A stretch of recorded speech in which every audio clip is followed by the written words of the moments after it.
오늘 요한복음 13장 우리 12절에서 17절 말씀을 통해서 최고의 스승 예수라는 제목으로 함께 은혜를 나누기를 원합니다.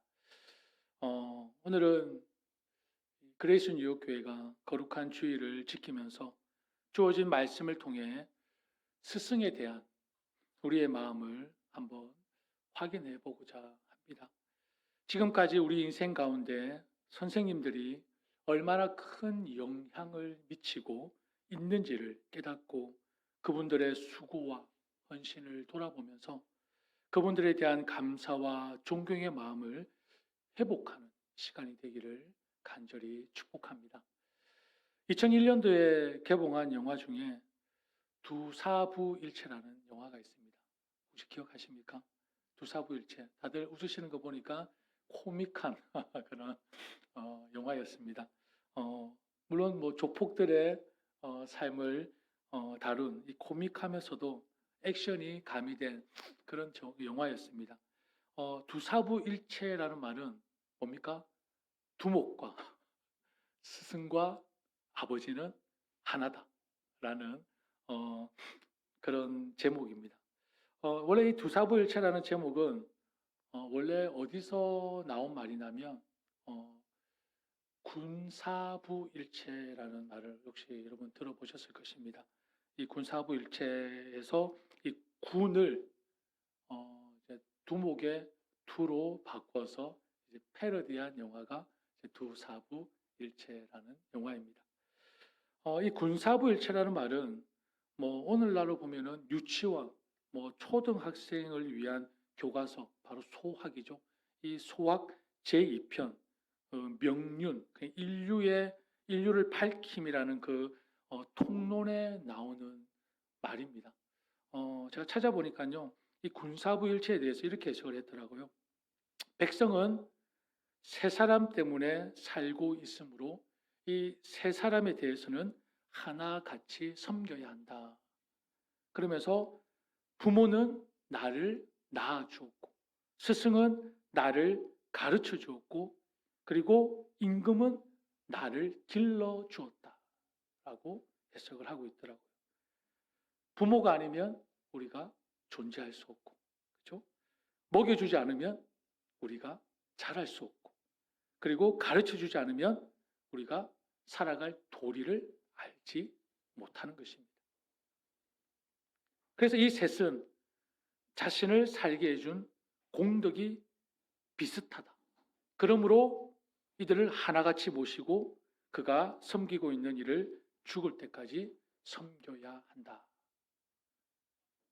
삶의 근원을 마련해 준 사람에 대해서는 목숨을 바쳐 보답하고 나에게 보탬을 준 사람에 대해서는 힘으로써 보답하는 것이 인간의 도리이다.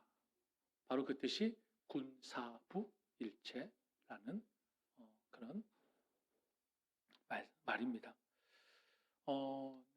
시대가 아무리 변해도 결코 소홀히 생각하거나 가볍게 여겨서는 안 될 것들이 분명히 있을 것입니다.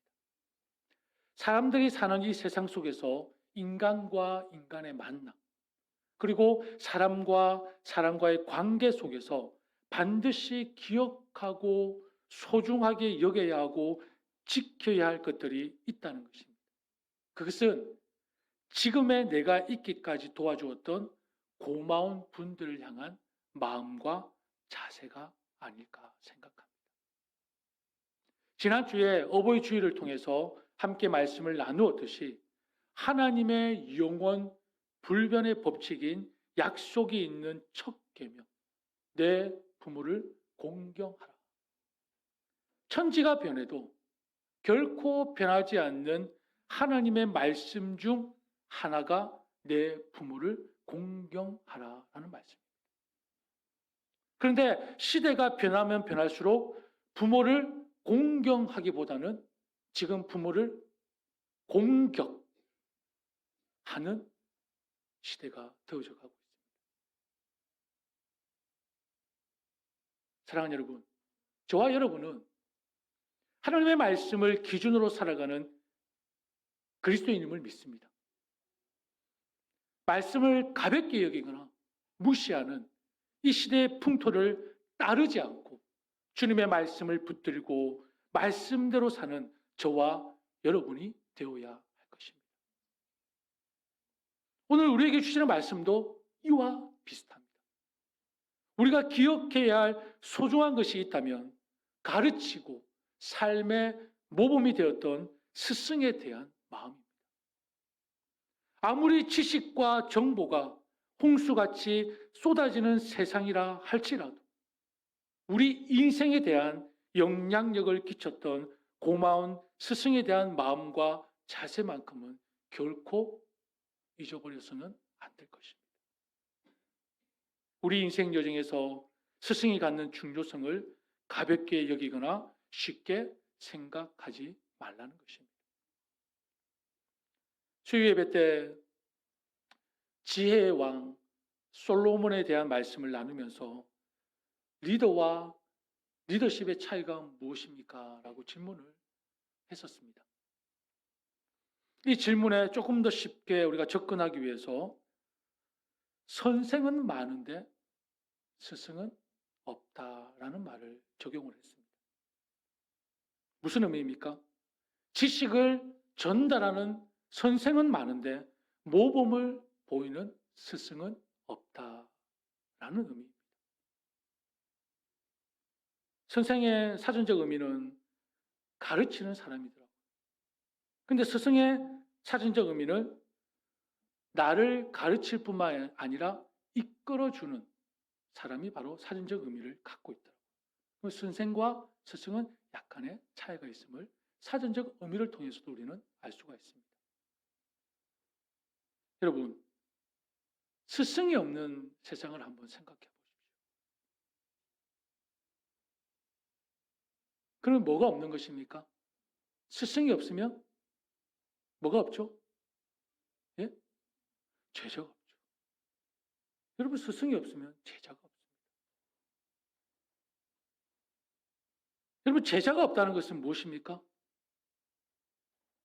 인과 덕을 갖춘 사람이 없다는 것입니다.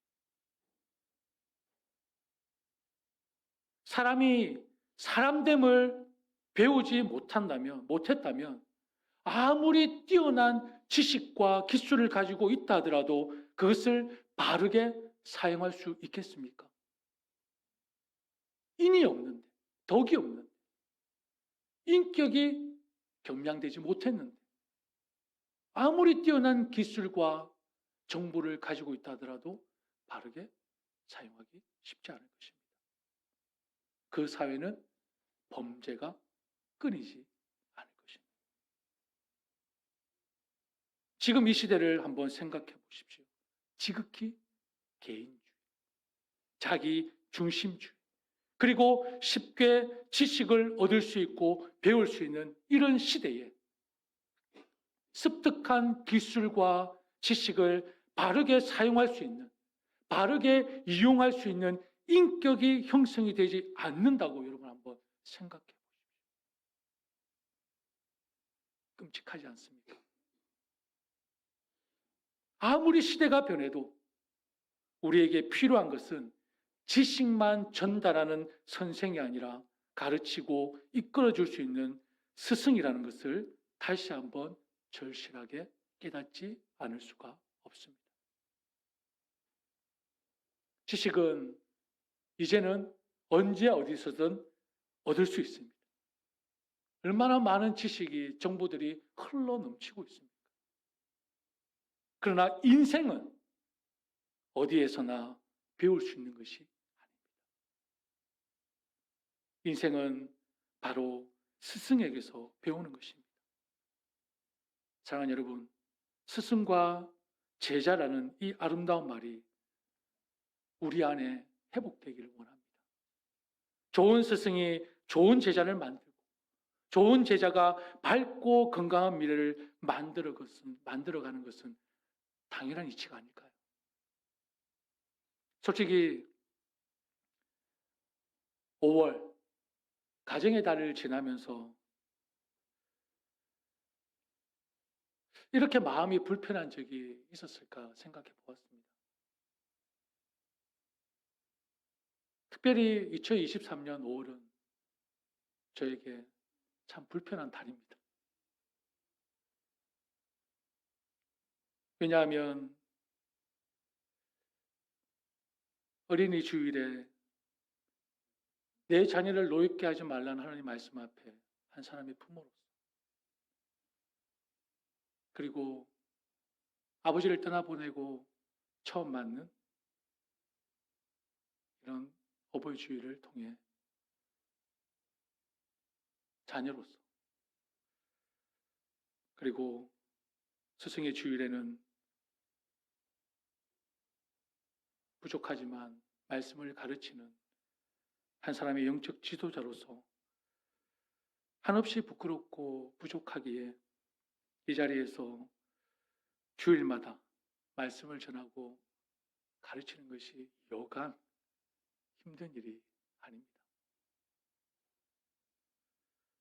솔직히 저는 그런 자격도 되지 않습니다. 여전히 다듬고 깎여지고 내려놓아야 할 부분들이 너무나 많습니다. 어느 한 부분, 남편으로서, 아빠로서, 아들로서, 또 한 교회를 담임하고 있는 목자로서, 목회자로서 어느 하나 하나님 말씀 앞에 떳떳한 것이 없는 제 자신입니다. 이런 제가 하나님의 말씀을 전한다는 것이 얼마나 부끄럽고 어려운 것인지 새삼 이 자리에 서보니 선배 목사님들의 그 삶을 이해가 됩니다. 솔직히 하루에도 12번씩 생각했습니다. 어린이 주일, 어버이 주일, 스승의 주일 그냥 무시하고 갈까? 이렇게 내 마음이 불편한데 그냥 평상시처럼 말씀을 그냥 전할까? 왜 인간적인 마음이 저에게도 들지 않았겠습니까? 그래도 말씀을 전해야 하기에, 하나님의 말씀을 선포해야 하기에, 진리를 가르쳐야 하기에 저는 부끄러움을 무릅쓰고 오늘도 이 자리에 섰습니다. 사랑하는 여러분, 저를 통해 시험이 되는 말씀이 있다면 진심으로 사과를 드립니다. 용서해 주십시오. 하나님의 말씀과 저라는 인간을 비교한다면 저는 감히 이 자리에 설 수 없는 사람입니다. 그러나 저라는 인간을 보지 마시고 저와 여러분이 함께 하나님 말씀 앞에 세워가야 할 존재라는 것을 기억해 주셔서 하나님 말씀만이 여러분의 삶 속에 새겨지기를 간절히 소망합니다. 오늘 스승의 주일, 영적 지도자로서 참 이 말씀을 선포하기가 부끄럽습니다. 그러면서 저는 가르쳐야 합니다. 하나님의 말씀이 무엇인지 여러분에게 알려주어야 합니다. 왜냐하면 스승이 어떻든 부모가 어떻든 우리가 지켜야 하나님께서 기뻐하시기 때문에, 우리가 그 말씀을 따라야, 순종해야 하나님이 원하는 삶을 우리가 살아갈 수 있기 때문에 저는 부끄러움을 무릅쓰고 하나님의 말씀을 선포합니다. 오늘 나의 나된 것, 스승의 가르침이 있었기 때문이라는 것을 기억하고 스승에 대한 어떤 태도를 가져야 하는지 오늘 말씀을 통해 선포하기를 원합니다. 먼저 오늘 읽은 본문 말씀 외에 다른 말씀을 우리가 같이 보면서 하나님께서 가르치는 자에 대해 어떤 자세와 마음을 가져야 하는지 하나님의 말씀을 살펴보기를 원합니다. 먼저 디모데전서 5장 17절 말씀입니다. 우리 준비된 말씀 있죠? 같이 한번 읽어볼까요? 시작. 잘 다스리는 장로들은 배나 존경할 자로 알되 말씀과 가르침에 수고하는 이들에게는 더욱 그리할 것이니. 아멘. 여기에 잘 다스리는 장로들과 가르치기에 수고하는 이들은 신앙생활을 지도하는 목회자와 교사들을 의미하는 것입니다. 성경은 가르치는 스승에 대하여 존경하라고 가르치고 있습니다. 스승에 대한 존경심을 가져야 교육이 바르게 이루어지기 때문입니다. 학교에서 우리 자녀들을 가르쳐 주시는 선생님들을 존경하고 또한 자녀들에게 스승을 존경하도록 우리는 반드시 가르쳐야 합니다. 그리고 교회에서 하나님의 말씀을 가르치고 삶을 지도하는 영적 스승에 대해서도 우리는 존경한 자세를 가져야 한다고 우리는 성경은 가르치고 있음을 오늘 봅니다. 우리를 창조하신 하나님의 성품을 배우고 닮아야 인격이 바로 서고 또 바른 신앙의 삶을 살아갈 수 있다는 것을 우리는 기억하고 스승에 대한 존경을 우리는 분명히 가져야 할 것입니다. 그리고 다음 말씀 데살로니가전서 5장 12절 13절 말씀입니다. 같이 한번 읽어보겠습니다. 형제들아 우리가 너희에게 구하노니 너희 가운데서 수고하고 주 안에서 너희를 다스리며 고난하는 자들을 너희가 알고 그들의 역사로 말미암아 사랑 안에서 가장 귀히 여기며 너희끼리 화목하라 말씀하고 있습니다. 뭐라고 말씀하시는 것입니까? 스승을 이해하고 사랑하고 귀히 여기라는 것입니다. 그리고 세 번째 말씀을 같이 보겠습니다. 히브리서 13장 17절 말씀입니다. 함께 읽습니다. 너희를 인도하는 자들에게 순종하고 복종하라. 그들은 너희 영혼을 위하여 경성하기를 자신들이 같이 하느니라. 그들로 하여금 즐거움으로 이것을 하게 하고 근심으로 하게 하지 말라. 그렇지 않으면 너희에게 유익이 없느니라. 아멘. 여러분 이 말씀은 모세를 한번 떠올려 보십시오. 하나님께서 이스라엘 백성들을 출애굽시키면서 그 앞에 영적 지도자로 누구를 세우셨습니까? 모세를 세워주셨습니다. 그런데 모세가 그들을 인도하면서 얼마나 많은 탄식과 괴로움을 경험했습니까?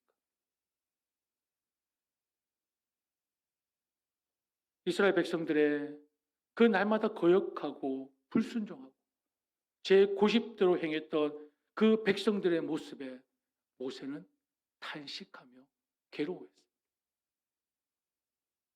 이처럼 영적 지도자가 탄식하면서 일하는 것은 공동체에 결코 유익되지 않는다는 것을 하나님께서 말씀하고 있는 것입니다. 때문에 하나님은 저와 여러분에게 말씀하십니다. 영적 지도자에게 순종하라. 불순종하고 거역하면 탄식하고 괴로움을 당한다는 것입니다. 그리고 마지막으로 우리 갈라디아서 6장 6절 말씀입니다. 자, 시작. 가르침을 받는 자는 말씀을 가르치는 자와 모든 좋은 것을 함께 하라 말씀하고 있습니다. 스승과 좋은 것을 함께 하라는 말씀입니다. 교회 안에서 가르침의 직분을 감당하고 있는 사역자들에게 물질적으로 지원하고 힘이 될 뿐만 아니라 더욱 중요한 것은 하나님의 나라를 세워가는 선한 사역에 여러분의 삶으로 함께 하라는 것입니다. 하나님의 일을 함께 세워가는 협력하는 관계가 되어야 된다는 것입니다. 그래서 앞에서 지도하고 또한 인도하는 그런 영적 지도자들과 함께 하라 말씀하고 있는 것입니다. 사랑하는 여러분, 이처럼 가르치는 자에 대한 제자들의 도리를 자세하게 이렇게 성경에서 말씀하고 있는 이유가 무엇입니까? 스승에 대한 존경과 순종 없이는 배움이 되지 않기 때문입니다. 교육이 바로 설 수 없습니다. 스승에 대한 존중과 가르침에 감사하는 마음을 가지지 않고 어찌 건강한 믿음 생활을 할 수 있겠습니까? 부모님의 고마움을 모르는 사람이 부모에게 공경하라 해보십시오. 얼마나 듣기 싫겠습니까? 이와 같은 것입니다. 교회 공동체 안에서 영적 지도자에 대한 바른 자세 없이는 바른 믿음 생활, 신앙생활이 쉽지 않을 것입니다. 우리는 이제 잘 알고 있지 않습니까? 제가 참 여러 번 강조했습니다. 하나님의 사랑과 하나님을 사랑하는 것과 이웃을 사랑하는 것이 별개가 아니라 이제는 하나라는 것을 제가 여러 번 말씀드린 적이 있습니다.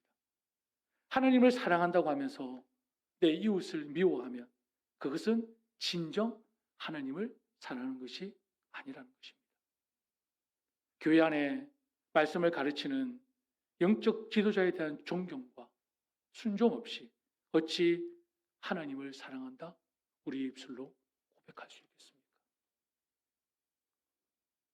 어느 누구도 완벽하지 않고 서툴고 어리석은 부모들이 참 많습니다. 그렇기 때문에 이런 죄인들이 완벽하지 않기 때문에 하나님은 우리에게 뭘 주셨습니까? 법을 주셨습니다. 질서를 주셨습니다.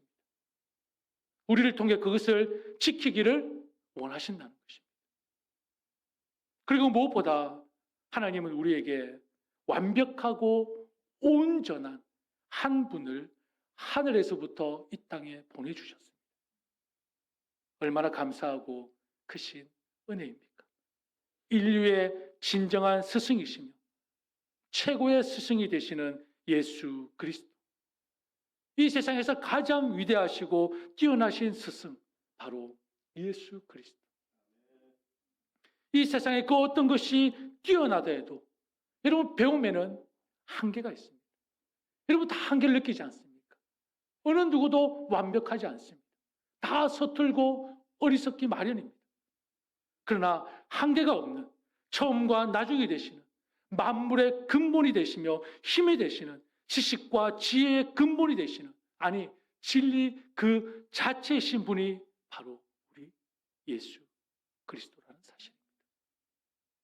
그런데 가장 중요한 사실은 예수님께서 성령을 통해 우리에게 자신을 드러내고 가르쳐 주실 뿐만 아니라 십자가의 달림으로 우리를 위해 자신을 내어주셨다는 것입니다. 인류 역사상 이와 같은 스승이 어디 있겠습니까? 진정한 스승은 자신을 위해 제자를 이용하는 것이 아닙니다. 제자를 위해 자신을 헌신하는 사람, 그런 사람이 좋은 스승이라는 것을 우리는 예수님을 통해 배울 수가 있습니다. 이런 예수님이 오늘 말씀에 뭐라 기록하고 있습니까? 제자들의 발을 씻어주고 있습니다. 왜 예수님이 제자들의 발을 씻어주고 계십니까? 예수님께서 제자들의 발을 씻어줄 필요가 없지 않습니까? 왜 굳이 이 땅의 낮은 자리에 오셔서 그 온갖 수모와 고난과 조롱을 받으시고 또한 이 제자들에게 발까지 씻기셔야 하는 이유가 무엇입니까? 오늘 말씀 같이 읽었지 않습니까? 몇 절입니까? 14절, 15절. 같이 한번 읽어볼까요? 14절, 15절. 시작. 내가 주와 또는 선생이 되어 너희 발을 씻었으니 너희도 서로 발을 씻어주는 것이 옳으니라. 내가 너희에게 행한 것 같이 너희도 행하게 하려 하여 본을 보였노라. 아멘. 왜요? 왜 제자들의 발을 씻어주셨습니까? 본을 보이기 위함이었습니다. 본을 보이기 위함. 여러분, 옆 사람 한번 보시겠습니까? 옆 사람 보시면서 이렇게 한번 인사해 보십시오.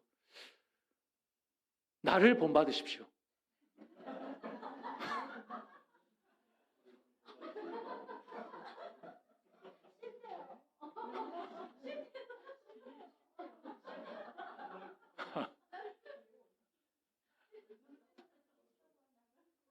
너무 뜬금없는 인사입니까?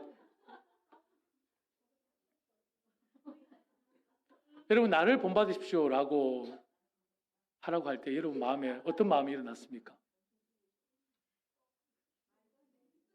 말도 안 됩니까?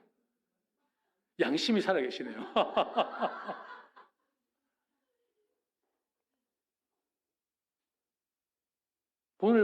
본받으라고 하신 분이 한 분 더 있죠. 사도 바울.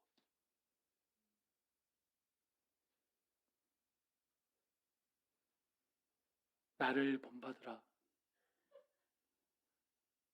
갑자기 웃으십니까? 네. 여러분, 지식만 전달하는 사람은 결코 말할 수 없습니다. 지식만 전달하는 사람. 본이 된다는 것은 무엇입니까?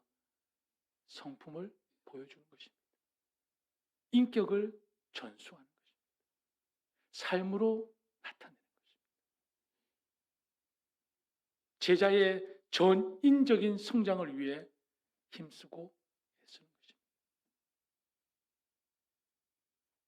진정한 스승은 눈에 보이는 것만 가르치는 것이 아니라 눈에 보이지 않는 마음과 생각을 만지며 그 삶을 변화시켜 가는 것입니다. 좋은 스승이란 지식만 전달하는 것이 아니라 삶의 길잡이 역할을 하며 좋은 본이 되어주는 것, 좋은 모델이 되어주는 것입니다. 그렇다면 부모도 좋은 스승이 될 수 있죠. 선생도 좋은 스승이 될 수 있습니다.